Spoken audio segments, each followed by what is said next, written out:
하나님께서 이스라엘 백성들을 끊임없이 용서해 주셨어요. 계속해서 용서를 해 주신 그 내용이 어디에 나오느냐면 지금 함께 보신 말씀 106편 앞에 보면 105편이 나오죠. 105편 1절서부터 마지막 절까지의 내용이 무엇이냐면 다윗이 있어 왔던 지난 역사를 바라보며 하나님의 인자하심을 찬양할 그 내용들을 우리들에게 알려주고 있다는 거예요. 그러면 105편을 잠깐 한번 같이 보시겠습니다. 105편에 보면요 7절부터 한번 보세요. 그는 여호와 우리 하나님이시라. 그의 판단이 온 땅에 있도다. 그는 그의 언약 곧 천대에 걸쳐 명령하신 말씀을 영원히 기억하셨으니 이것은 아브라함과 맺은 언약이고 이삭에게 하신 맹세이며 야곱에게 세우신 율례 곧 이스라엘에게 하신 영원한 언약이라. 이르시기를 내가 가나안 땅을 내게 주어 너희에게 할당된 소유가 되게 하리라 하셨도다. 자, 이 약속을 다윗은 지난 역사 아브라함 때부터 계속해서 흘러왔던 그 역사 가운데 지금 하나님께서 약속하셨던 그 약속의 그 내용을 지금 붙잡고 있는 거죠. 그래서 아브라함, 이삭, 야곱 그리고 요셉에 의해서 펼쳐지는 이 언약의 역사를 지금 다윗이 왕의 입장에서 하나님을 찬양을 해야 되는데 찬양해야 되고 인정해야 되는 그 이유가 무엇이냐면 아브라함 때에서부터 약속하신 그 약속을 지켜주시고 할당된 그 소유를 우리에게 허락해 주신다라고 하는 이 약속이 영원한 약속이라는 것입니다. 그러면서 다윗은요 통일 국가를 이룬 것이 내 능력이 아니라 하나님께서 이렇게 주신다고 약속하셨기 때문에 얻어졌다라고 하는 것을 고백하는 것과 같은 것이죠. 내가 했다, 나 때에 이루었다라는 것이 아니라 하나님께서 하신 약속의 말씀을 찾아보니까 아브라함 때부터 하셨던 그 말씀의 언약이 지금 지켜지고 있다라는 거죠. 그리고 영원한 언약이라고 했으니까 앞으로도 어떻게 되겠다는 거예요? 지켜져 나갈 것에 대한 확신이 있는 것이 바로 다윗의 마음이라는 것입니다. 여러분, 이 언약의 말씀, 성경의 말씀은요 이렇게 봐야 되는 거예요. 다윗은 아브라함 때서부터 있어 왔던 그 언약의 말씀이 계속해서 이어지고 당대 자신의 때에도 이루어지고 계속해서 후대에도 이루어질 것이다 라고 하는 이 말씀을 통해서 우리들에게 이야기를 해주고 있는 거예요. 그런데 그 사건, 그 역사가 어떻게 이루어지고 있는 것이냐? 하나님의 인자하심, 선하심, 하나님의 용서와 사랑하심을 통해서 이스라엘 백성들이 끊임없이 용서를 받고 또 그 죄로부터 벗어나면서 결국에는 가나안 땅까지 들어오게 되어지고 다윗이 그 나라를 통일하게 되어지는 그런 역사가 이루어진 것이 다윗의 능력이 아니라 하나님의 언약의 말씀을 통해서 이루어진 역사다라는 것을 우리에게 이야기해주고 있다는 것입니다. 자, 그런데 다윗이 이야기하는데요, 여러분 아브라함, 이삭, 야곱까지의 내용을 이야기를 하고 그리고 요셉을 통해서 성취되어지는 어떤 그 역사에 대해서는요 그냥 살짝 넘어갑니다. 지나치면서 4대에 대한 이야기를 하고요. 그리고 나서 시편 105편에 보면 누구가 등장하느냐? 모세가 등장을 하죠. 그래서 26절에 보면 그리하여 그는 그의 종 모세와 그의 택하신 아론을 보내시니 하면서 모세를 통해서 이스라엘 백성들을 끊임없이 이끌고 나아가게 만드셨던 인자하신 그 하나님, 용서하시면서 사랑하시면서 이끌어 나가셨던 그 하나님을 계속해서 이야기를 해주고 있다는 것입니다. 자, 27절에 보면요, 그들의 백성 중에서 여호와의 표적을 보이고 함의 땅에서 징조들을 행하였도다. 자, 다윗은요, 지금 이런 그 고백을 하면서 찬양의 시를 써가면서 표현하는 것 가운데 지금 함의 땅에 대한 표현을 하고 있습니다. 여러분, 난데없이 지금 함의 땅을 이야기를 했어요. 이게 어떤 관점에서 함의 땅을 이야기를 했느냐? 23절에도 나오죠. 이에 이스라엘이 애굽에 들어가며 야곱이 함의 땅에 나그네가 되었도다. 왜 갑자기 함의 땅이 되어집니까? 이집트라고 하는 이 애굽이 왜 함의 땅이냐고요?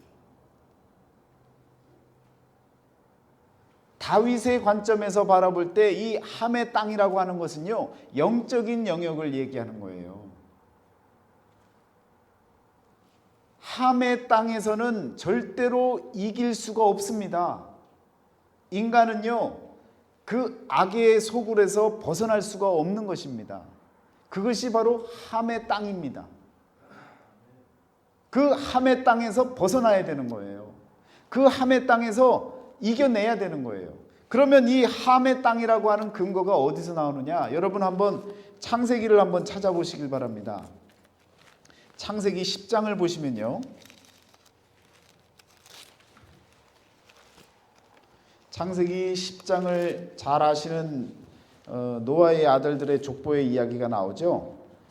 그래서 1절에 보면 노아의 아들 셈과 함과 야벳의 족보는 이러하니라. 홍수 후에 그들이 아들들을 낳았으니 라고 시작이 되어집니다.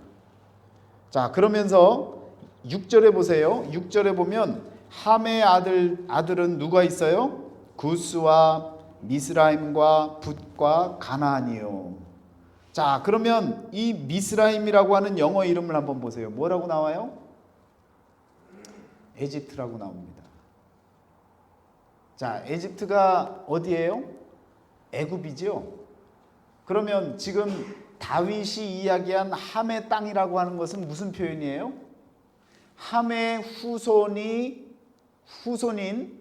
이 두 번째 아들인 미스라임이라고 하는, 영어 성경에서는 이집트라고 나와 있는 그 애굽 땅, 그러니까 그 땅의 본질적인 그 영역은 누구의 영역이냐면 함의 영역이 되어지는 겁니다. 그래서 애굽으로 내려갔다라고 이야기를 하면 되는데 다윗은요, 굳이 함의 땅이라고 얘기를 하고 있다고요. 그 함의 땅이라고 이야기하는 이유가 무엇이냐면 영적인 영안을 갖고 바라볼 때 절대로 인간으로서 이길 수 없는 땅이 세상이라는 거예요. 애굽 땅이라는 거예요. 함의 땅. 인간 영역에서는요, 인간이 절대로 자기 스스로를 이겨낼 수 없다는 겁니다. 그러니까 그 땅에 들어갔는데 하나님의 인자하심과 선하심을 통해서 다시금 나올 수 있게 되어졌다는 거죠. 이해가 되세요? 그래서 다윗이 함의 땅이라고 하는 이 표현을 여기서 씁니다. 하나님의 인자하심과 선하심을 드러내기 위해서 도무지 용서받을 수 없는 죄 구덩이 속으로 들어갔던 인간들, 그 인간들을, 죄에 묻어있고 악한 모습의 그 인간들을 다시 한번 털어내고 용서해 주시고 인자하심으로 끌어내 주신 그 하나님을 다윗은요, 영적인 눈으로 바라보니까 함의 땅에 들어갔던 그 야곱과 모든 이스라엘 백성들을 하나님이 이끌어내셨다라고 하는 표현을 이와 같이 지금 쓰고 있다라는 것입니다. 자, 그러면 보세요. 10장, 지금 창세기 10장을 보셨는데 10장 10절에 또 보세요. 그러면 그의 나라는 시날 땅의 바벨과 엘렉과 악각과 갈레에서 시작되었으며 라고 이야기가 나오죠. 자, 요 말씀 10절 9절을 보시고 11장 1절을 보세요.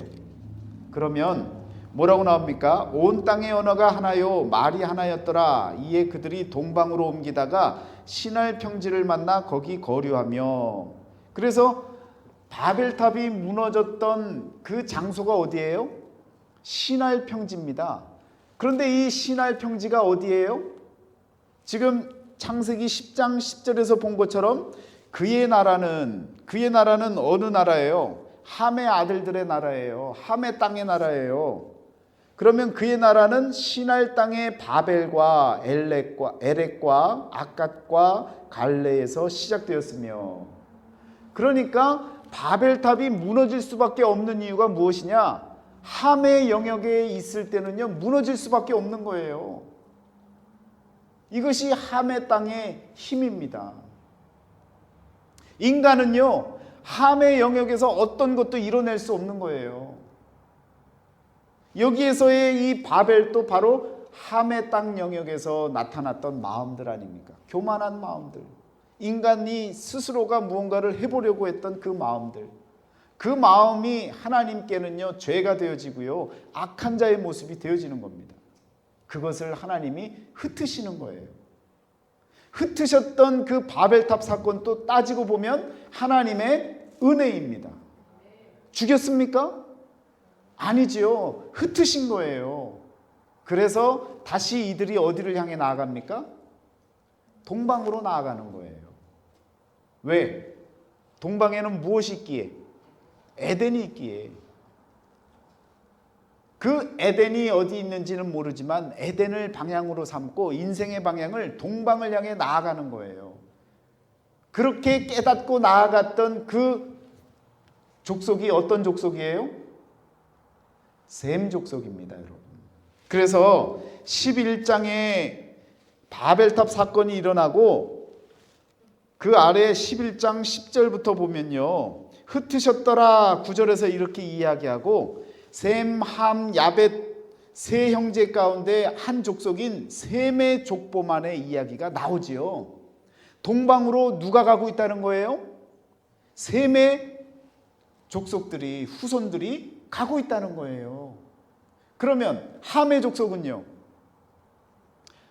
시날이 함의 땅 아닙니까? 그대로 머물러 있는 거죠. 흩어졌는데 야벳은요, 갈팡질팡하는 거예요. 여기도 저기도. 지금 성경에서 말씀하고 있는 것은요, 바벨탑 사건이 일어나고 나서 동방을 향해 나아간 사람들이 누구냐면, 깨달은 사람이 누구예요? 셈 족속이라는 거예요. 셈 족속만이 깨닫고 나아가기 시작한 거예요. 그래서 셈의 족보들이 나오고 데라의 족보가 27절에 나오고, 그리고 데라의 아들 아브라함이 하나님의 약속을 믿고 드디어 그 언약의 말씀대로 행함이 있는 믿음으로 나아갔기 때문에 믿음의 조상이 되어지는 것입니다. 그래서 여러분, 함의 땅에 대한 언급을 했던 이 다윗의 의도를 잘 아셔야 되는 거예요. 다른 데서는요, 함의 땅에 대한 표현이 없습니다. 그런데 다윗만큼은 무엇을 꿰뚫고 있는 거예요? 성경의 역사, 하나님의 역사, 아브라함서부터 시작되어진 그 역사, 언약의 역사를 잘 알고 있기 때문에 그 이전에 아브라함의 선조가 되어지는, 조상이 되어지는 셈족, 그 셈족에 속하는 자만이 여러분 함의 땅을 점령할 수 있고 극복할 수 있고 정복할 수 있고 이겨낼 수 있다는 것을 알고 있기 때문에 함의 땅이라고 하는 표현을 쓰고 있다는 것입니다. 그래서 애굽이라고 얘기했으면 보통 사람의 인식과 신앙에 머물러 있었을 텐데, 함의 땅이라고 표현한 이것을 통해서 우리는 창세기에 나타난 함의 모습들을 살펴보게 되어지는 겁니다. 자, 그러면서 한 가지 더 말씀드리면 뭐예요? 함이, 셈, 함, 야벳 중에 함이 노아 홍수 이후에 나와서 죄를 짓잖아요. 그리고 나서 노아가 저주를 내리지 않습니까? 그 저주의 대상이 누구예요? 함이 되어져야 되죠. 그런데 누가 되어져요? 가나안이 되어지는 거예요. 넷째 아들이 되어지는 거예요. 자, 오늘 말씀은 여기에 초점져서 드리는 말씀이 아니기 때문에 그런 궁금증을 가지시고 말씀을 보시라고 지금 드리는 말씀이고요. 여러분, 아브라함서부터 시작되어지는 이 언약의 모든 성취되어지는 내용이 다윗 때에 그 선조들의 역사를 바라보니까 그때 하셨던 그 언약의 말씀들이 계속해서 지켜오고 자신 때에 오니까 가나안 땅을 다 점령을 해버렸단 말이에요. 그러니까 놀라는 거예요. 하나님의 영원한 언약의 말씀이 지금 성취되어졌고 성취가 앞으로도 계속 되어지고 유지가 될 것이다 라고 하는 그 믿음을 갖고 지금 시편 105편 말씀을 적어나가고, 그리고 그렇게 이루어진 역사를 통해서 하나님께 우리가 영원하신 그 하나님, 인자하신 하나님을 찬양해야 된다라고 이 고백을 지금 시편 106편 1절서부터 말씀을 고백을 하고 있다라는 것입니다. 그래서 다윗은요, 참 놀라운 고백과 더불어서 시편의 기록만 쓴 것이 아니라 그 시를 통해서 하나님의 언약이 어떻게 성취되어졌고 그것에 대해서 우리가 어떻게 반응해야 되는지까지도 설명을 해주고 있는 것입니다. 그러니까 영환이 트인 사람이죠. 알 걸 아는 사람이에요. 105편을요 쭉 읽어나가면요, 여러분 4대에 대한 이야기, 아브람, 이삭, 야곱, 요셉에 대한 이야기와 모세까지 더불어서 이야기를 합니다. 그런데 누구 얘기는 안 해요? 여호수아 이야기는 안 해요. 왜 안 할까요? 지금 시편의 4권에 해당되어지는 이 내용은 어느 위기에 대한 거예요? 바벨론으로 인한 위기로 인해서 쓰여진 말씀들이란 말입니다. 그러면 징검다리가 몇 개 남았어요? 하나가 더 남았죠? 하나가 더 남은 곳에 들어가면 그곳이 어디예요? 안식처가 되어지잖아요. 그러면 안식처로 들어가기 전에 어떤 노래를 불러야 돼요? 성전에 오르는 노래를 불러야 되는 거죠.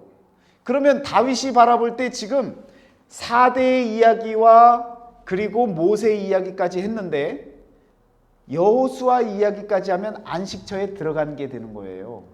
그러니까 여호수아 이야기를 할 수 있어요, 없어요? 못하는 거죠. 그래서 시편 105편에서는요 모세까지는 언급이 되어집니다. 그런데 정작 들어간 그 안식처로 들어간 여호수아의 이야기는 안 나오는 거예요. 그러면 안식처로 들어간 얘기는 언제 나와야 되는 거예요? 시편 제5권에서 나와야 되는 거죠. 그래서 제5권에서는요 안식처에 들어간 자들의 그 마음과 감동과 기쁨과 감사와 그 모든 마음들을 다 찬양하는 거예요. 그래야 시편 구성이 맞아떨어지는 것 아닙니까? 결론은 제5권에서 나온다는 얘기예요. 이해가 되시나요? 그래서 다윗은요 자신이 4대의 이야기 그리고 모세가 이끌어낸 이야기, 그러나 아직 안식처로 들어가지 못한 거기까지의 이야기를 지금 제4권에서 하나님께서 인자하심을 통해서 이렇게 이끌어 주시고 용서해 주셨다라는 것을 감사하자라고 고백하고 있는 거예요. 그리고 나서 106편에서는 우리가 정의를 지켜야 된다라고 이야기를 하고 있는 겁니다. 여러분, 정의만 지키는 사람은 어떤 사람인 줄 아세요? 하나님의 인자하심을 모르는 사람은요 율법적으로 사는 사람이에요. 하나님께 내가 이걸 지키고 저걸 지키고 하나님의 의를 지키고 이것도 지키고 다 지켜서 내가 구원받아야지, 하나님의 은혜를 경험해야지, 이렇게 사는 사람들이 율법적인 사람들이라고요. 그런데 하나님은요 그 율법을 원하시는 것이 아니라 인자하신 하나님을 경험하고 그냥 죄구덩이 속에서 그렇게 뒹굴고 살았던 아주 악한 인간인 저를 하나님이 구원해 주셔서 깨닫게 하시고 또 세상으로부터 구별시켜 주시고 이렇게 교회에 앉아서 예배 드릴 수 있게 하여 주신 그 하나님, 그 인자하신 하나님을 깨닫는 자가 그때부터 하나님의 의를 지켜나가는 거예요. 그래, 나의 죄를 씻어주신 하나님, 그 은혜가 얼마나 큰데 내가 하나님의 말씀을 지켜야지, 하나님의 규례를 지켜나가야지 하는 그 마음을 갖고 지켜나가는 거예요. 이것이 우리 신앙의 순서가 되어지는 겁니다. 다윗도 그 순서를 우리에게 알려주고 있는 거예요. 인자하신 하나님의 그 역사를 시편 105편에서 이야기해 줬다면, 그렇다면 이제 우리는 하나님의 정의를 지켜나가야 된다라는 것을 알려주고 계신 거예요. 여러분과 저는요, 하나님의 은혜로 이 자리에 앉아 있는 거예요. 하나님이 여러분을 구원해 주신 거예요. 그 감사와 기쁨으로 하나님의 말씀을 지켜가는 거예요. 하나님의 규례와 하나님의 율법, 하나님의 모든 말씀을 지켜가는 거예요. 그것이 바로 하나님의 언약의 말씀을 지켜가는 언약적인 세계관을 갖고 인생관을 갖고 살아가는 자들의 삶이 되어지는 것입니다. 여러분과 저는요, 바로 이런 언약적인 하나님의 언약이 다윗의 고백과 같이 그때도 지켜지시고 또 지금 내 때에도 지켜지시고 후대에도 지켜지실 영원한 언약의 말씀이다라고 하는 것을 고백한 것처럼, 오늘 우리들도요, 영원한 언약이 우리 때뿐만 아니라 후대에도 계속해서 하나님의 말씀이 지켜질 것이라고 하는 그 고백을 우리가 올려드릴 때에 우리도 인자하신 하나님을 체험하고 정의의 하나님을 향해서 나아갈 수 있는 그런 믿음의 사람들이 다 되어지는 줄 믿습니다. 다윗은요, 자신의 인생의 퍼즐이 어떻게 하나님에 의해 쓰여지는지 몰랐어요. 오늘 저와 여러분들도요, 우리 인생이, 내가 살고 있는 인생의 모습이 큰 퍼즐 가운데 어떤 부분에 놓여지는지 잘 몰라요. 그런데 보세요, 다윗은요, 아브라함부터 모세 때까지 이전의 역사를 가만히 살펴보니까 하나님께서 약속하신 그 약속에 맞춰서 퍼즐들을 맞춰가고 계신 거예요. 그런데 자신이 어떻게 쓰여질지는 몰랐어요. 그런데 자신은 성전의 터를 발견하게 되어지죠. 그랬더니 성전을 짓기를 원했지만 하나님께서 솔로몬을 통해 짓게 만드시잖아요. 다윗은 하나님의 전체 계획은 몰랐어요. 내가 하나님께 요구하는 것도 있고 하나님께 바라고 원해서 기도한 부분도 있는데, 하나님의 뜻을 정확하게 알았다면 그렇게 기도 안 했을 거예요. 몰랐으니까 기도했죠. 내가 성전을 짓겠나이다라고 고백을 했던 이유가 뭡니까? 하나님의 계획을 몰랐던 거죠. 그런데 후대에 보니까 아브라함 때서부터 계속해서 이어지고 모세, 여호수아 그리고 다윗 때까지 이어진 모든 역사를 다 통해 또 다른 눈을 갖고 하나님의 큰 퍼즐 그림을 보니까 그게 또 보여지는 거예요. 누가 그것을 봤느냐? 스데반 집사님이 그걸 본 거예요. 여러분, 사도행전 7장을 한번 보시길 바랍니다. 사도행전 7장에 보면 스데반 집사가 설교를 하는 부분이 나와요. 맞아 죽기 전에, 돌로 맞아 죽기 전에 설교하는 부분이 나오는데요, 이때의 그 설교 내용이 바로 이스라엘 전체 역사의 흐름, 전체의 하나님의 계획하심을 바라보는 역사관을 보여주는 내용입니다.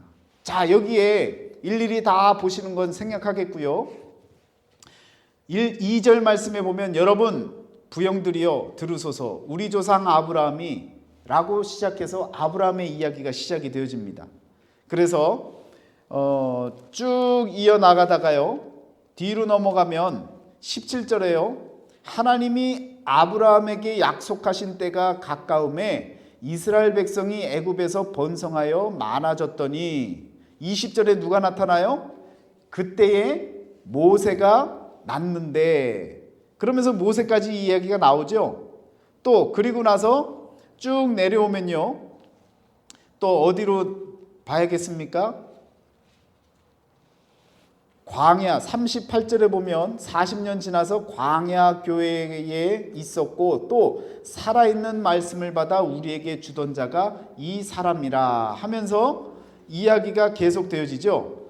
자, 더 나아가서요, 45절에 보면 우리 조상들이 그것을 받아 하나님이 그들 앞에서 쫓아내신 이방인의 땅을 점령할 때에 여호수아와 함께 가지고 들어가서 다윗 때까지 이르니라 라고 하면서 스데반 집사님이 뭘 본 거예요? 역사 가운데 4대의 이야기와 모세와 다윗이 이야기하지 않았던 여호수아까지 이야기를 합니다.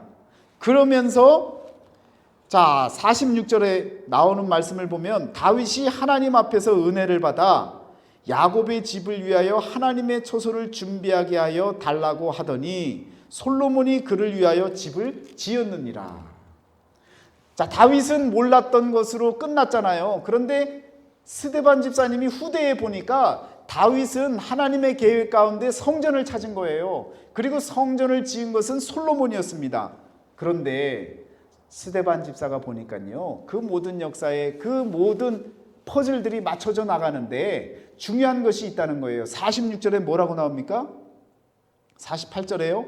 그러나 지극히 높으신 이는 손으로 지은 곳에 계시지 아니하시나니 선지자가 말한 바 하면서 이야기를 하면서 주께서 이르시되 하늘은 나의 보좌요 땅은 나의 발등상이니 너희가 나를 위하여 무슨 집을 짓겠으며 나의 안식할 처소가 어디냐 이 모든 것이 다 내 손으로 지은 것이 아니냐 함과 같으니라. 자, 여러분, 다윗은요 성전을 짓는 것이 자신의 인생의 최고의 목표고 하나님의 계획인 줄 알았던 거예요. 그런데 하나님이 너는 아니다 하고 솔로몬을 통해 짓게 만드셨는데 그 성전을 지어놨더니 그 성전도 스데반 집사가 보니까 뭐예요? 손으로 짓지 아니한 성전이 더 중요한 것이다라는 것을 알게 됐다는 거죠. 하나님의 계획은 그 성전에 있는 것이 아니라는 것이죠. 그래서 누가 오게 만든 거예요? 손으로 짓지 아니한 성전, 몸을 성전이라고 말씀하시고 성전을 헐라고 말씀하신 그 예수님이 이 땅에 오신 거예요. 그러니까 하나님의 계획은요, 아브라함 때서부터 이어지면서 안식처를 제공할 그것이 땅의 눈에 보여지는 안식처, 가나안 땅이 아니라 예수 그리스도를 통해서 참 안식이 우리에게 찾아올 것을 하나님께서는 계획하고 계셨다는 것을 스데반 집사가 지난 2000년 후에 저와 여러분들은 그걸 또 깨닫고 하나님의 그 퍼즐 게임들을 저와 여러분들이 바라볼 수 있는 눈이 있어야 된다는 거예요. 이해가 되시나요? 또 우리 후대에는요, 저와 여러분의 인생을 통해서 만들어진 어떤 사건과 역사를 또다시 하나님의 큰 계획 가운데 퍼즐을 맞춰갈 것이라는 겁니다. 하나님의 완성된 그 모든 퍼즐이 끝나는 그 마지막 때에 바로 우리 예수님이 찾아오시는 거예요. 그러면 퍼즐이 완성이 되어지는 거예요. 여러분, 자녀들 머리 똑똑해지라고 퍼즐 게임 즐겨하라고 막 사주고 그랬잖아요. 그런데 어떨 때는 처음 시작할 때는 10개 퍼즐을 사다가 줍니다. 10개도 처음에 2살, 3살일 때는 맞추기 힘들어요. 그런데 맞추기 시작하면 몇 개를 줘요? 100개짜리 퍼즐을 사다 주죠. 그럼 아이들이 앉아서 고민하면서 퍼즐을 맞춰요. 그게 잘 되면요 1000개짜리, 500개짜리, 1000개짜리로 넘어가는 거예요. 그러다가 진짜 잘하면 어떻게 됩니까? 10,000개짜리를 선물해 주죠. 10,000개짜리가 다 완성이 되면 어떻게 해요? 경사난 거예요. 그래서 집 벽에다가 커다랗게 이렇게 붙여놓은 집들이 있어요. 왜? 퍼즐, 만들 수 없는 퍼즐을 그걸 그냥 밤새 가면서 몇 날 며칠 몇 달을 그냥 조립해 갖고 붙여놓은 거예요. 하나님의 퍼즐 게임은요 1000개, 10,000개를 넘어서서 수십만 개가 되어지는 거예요. 그러니 그걸 펼쳐놨으니 누가 알겠습니까? 모르는 거예요. 아무도 모르는 거예요. 다윗도 몰랐고요, 스데반도 정확하게 모르는 거예요. 후대가 지나면 지날수록 말씀을 통해서 더 정확하게 윤곽이 드러나고 있는 거예요. 여러분과 저는 시편 말씀을 보면서 다윗이 바라봤던 하나님의 계획을 봐야 되고요, 사도행전을 통해서 스데반 집사가 바라봤던 하나님의 계획 가운데 들어간 다윗, 성전, 모든 것을 바라볼 줄 알아야 됩니다. 더불어서 하나님이 이렇게 이끌어가고 계신다면 오늘 나를 통해서 어떤 역사를 일으키시고 그 역사를 통해서 후대에 누군가에게 그 퍼즐 하나가 다시금 하나님의 역사의 한 부분을 맞춰 나갈 수 있는 여러분과 제가 놀라운 퍼즐 역사 게임의 한 퍼즐이 되어진다는 사실을 기억하시고 믿음으로 살아나가셔야 된다는 겁니다. 그래서 지극히 높으신 이는 손으로 지은 곳에 계시지 아니하시나니, 이것을 스데반 집사는 하나님의 큰 계획 가운데 정말 하나님의 계획은 이런 것이야 라고 하면서 선포하고 있는 거예요. 그렇게 선포하고 나니까 몰매를 맞고 돌로 쳐 죽임을 당하지 않습니까? 왜? 눈에 보이는 성전에 목숨을 걸고 그곳에서 밥을 먹고 있는, 철밥통을 지니고 있는 제사장들과 종교 지도자들은요, 눈에 보이는 성전이 사라지면 우리가 죽는 것 아닙니까? 그러니까 누굴 죽여야 되는 거예요? 손으로 짓지 아니하는 성전이 있다라고 이야기하는 스데반 집사를 죽여야 되는 거예요. 여러분, 그런 입장에서 바라보면 스데반 집사는요 100번을 죽어야 돼요. 100명이 서 있으면요 100명이 다 죽일 겁니다. 내 식구들의 먹고 살 길을 이 인간이 없애버릴 수 있잖아요. 그러니까 우리가 없애야 되는 거예요. 성경은요 예수님을 위해서 선포하면요 그 선포로 인해서 죽임을 당합니다. 그게 믿는 자들의 역사예요. 죽는 것 같지만 그것이 우리에게 사는 길인 것을 깨닫으셔야 되는 거예요. 이 악한 세대에 예를 들면 그런 거예요. 우리 세대에는요 우리가 할 말을 하지 않으면요 살아요. 그렇지만 할 말을 하면 매장당합니다. 동성애가 안 된다고 주장하잖아요. 매장당해요. 그런데 그 이야기를 우리가 하는 것이 우리가 죽는 것 같으나 우리가 사는 길이라는 거예요. 그런데 많은 교회들도 눈치를 보고 있어요. 많은 교단들이 눈치를 보고 있어요. 많은 사람들이 좋은 게 좋은 것으로 그냥 묻혀서 살아가고 있는 거예요. 하나님은요 우리에게 하나님의 계획과 뜻이 무엇인지를 알았으면 그 믿음을 갖고 정의를 지켜나가라는 거예요. 그 정의가 뭡니까 여러분? 하나님의 말씀이고 하나님의 뜻이고 하나님의 계획이고 예수께서 보여주신 그 십자가의 길이라는 거예요. 우리가 구원받았다면, 우리가 다시 산 인생이라면 더 이상 또 죽을 것에 대해서 여러분 고민하지 마세요. 육적으로 죽는 것은요 한 번이지만요 영원히 사는 영원한 세상을 준비하신 하나님의 그 능력을 믿는다면요 우리는 정의를 지켜가야 되는 거예요. 정의를 지키지 않는 이유는 무엇입니까? 하나님의 인자하심을 경험하지 못했다는 얘기예요. 하나님이 나를 구원해 주셨다라고 하는 그 확신이 없으면요 내가 정의를 지킬 수가 없는 거예요. 하나님의 의를 지켜나갈 수가 없는 거예요. 성경의 말씀에 로마서 4장에 뭐라고 이야기합니까? 하나님의 한 의가 있나니, 율법 외에 하나님의 한 의가 나타난 거예요. 그 의가 바로 예수 그리스도십니다. 차별이 없으신 예수 그리스도, 우리에게 안식을 주시기 위해 나타나신 예수 그리스도, 그분의 은혜를 깨닫고 경험했다면 여러분 우리는 그 의를 지켜가는 자가 되는 거예요. 그런 사람이 바로 의로운 사람입니다. 하나님의 의를 지켜가는 사람은요 이 세상에서 편안하게 살 수가 없는 거예요. 왜? 고민해야 됩니다. 시련을 겪어야 됩니다. 세상과 맞부딪혀서 싸워야 됩니다. 내가 사는 영역 가운데에서 내가 하나님을 위해 살아나간다는 이야기는 세상과 등진다는 얘기예요. 얼마나 힘들고 얼마나 고된 일입니까? 그런데 교회에서는 세상에서 성공해야 된다는 이야기만 하고 있는 거예요. 이것이 하나님의 정의를 지키는 교회들의 모습입니까? 안 그렇다는 거예요. 교회를 더 그냥 크게 짓고 엄청난 돈을 들여서 상품화시키는 그런 교회들이 된다면 이것이 하나님의 의를 지키는 교회가 되겠습니까? 아니에요. 하나님의 의는요 하나님의 마음과 뜻을 깨닫고 예수 그리스도를 따라서 십자가의 길로 나아가는 그 길을 제시하는 교회가 의를 지키는 교회입니다. 오늘 우리들의 가정이요 잘 먹고 잘 사는 것을 위해서 기도하는 것보다 하나님의 의를 향해 나아갈 수 있는 가족 구성원이 될 수 있도록 기도해야 된다는 거예요. 그 기도가 우리에게 없으면요 무엇을 반증해 주는 겁니까?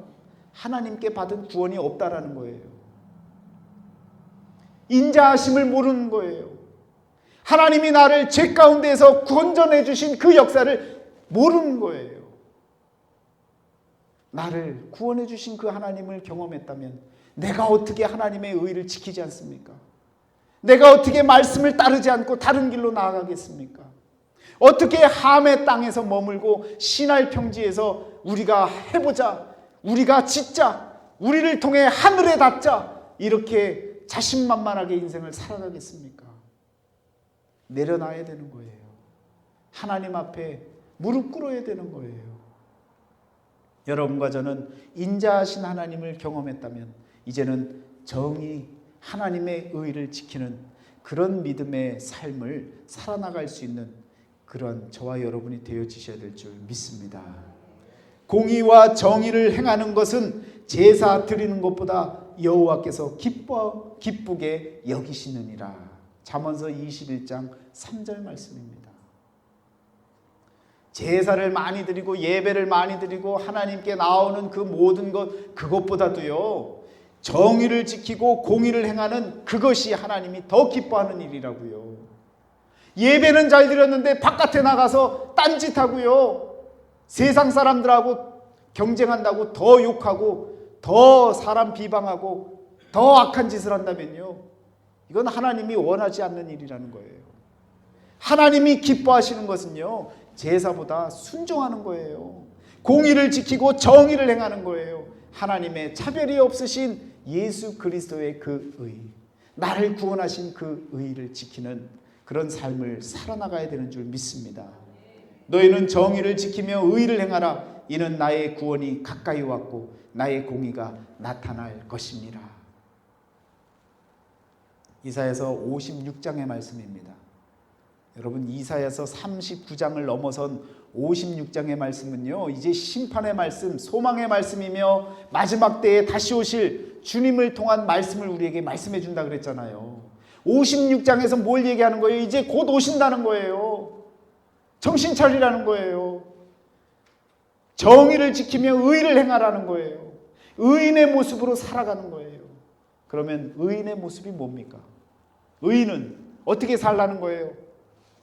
오직 믿음으로 사는 것입니다.